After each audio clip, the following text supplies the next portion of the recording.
ஒரு 40-year-old மேல் ஒரு half an hour செஸ்ட் பெயினோட வர்றாங்க அவங்க ஓபிக்கு. இசிஜி எடுத்து பார்க்குறீங்க, இசிஜி இதுதான் வந்திருக்கு.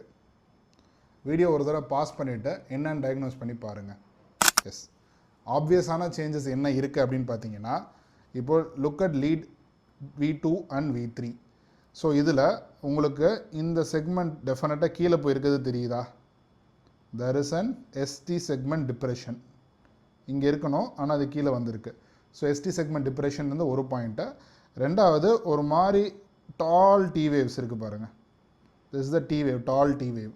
ஸோ நம்ம R வேவோட ஆம்ப்ளிடியூடோட 2/3 மேலே இருந்தாலே சிக்னிஃபிகண்ட். இது மோர் தென் R வேவ் இருக்குது.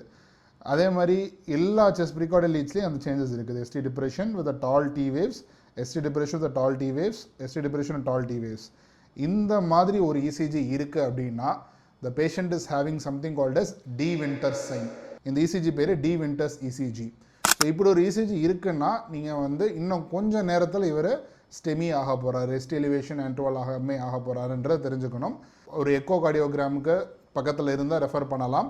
அப்படி இல்லாத பட்சத்தில் நம்ம ஒரு ஹெப்பாரினும் ஒரு லோடிங் டோஸ் எக்கோஸ்பிரின் 325, குளோபிடாக்ரல் 300, அட்ரோவாஸ் 80, ஹெப்பாரின் 5000 கொடுத்துட்டு நியர்பை கார்டியாக் சென்டருக்கு நம்ம ரெஃபர் பண்ணலாம். ஸோ இந்த ECG பார்த்துக்கோங்க. And I will also put a normal ECG. You can see the comparison. இது வந்து நார்மல் ECG, இது வந்து டி வின்டர்ஸ் சைன். இந்த பேட்டர்னை தெரிஞ்சுக்கோங்க. ஸோ இந்த மாதிரி சடனாக ஒரு பேஷண்ட் செஸ்ட் பெயினோட இந்த சேஞ்சஸ் வந்தது அப்படின்னா it could be a sign of acute MI. Miss பண்ணக்கூடாது. தேங்க்யூ.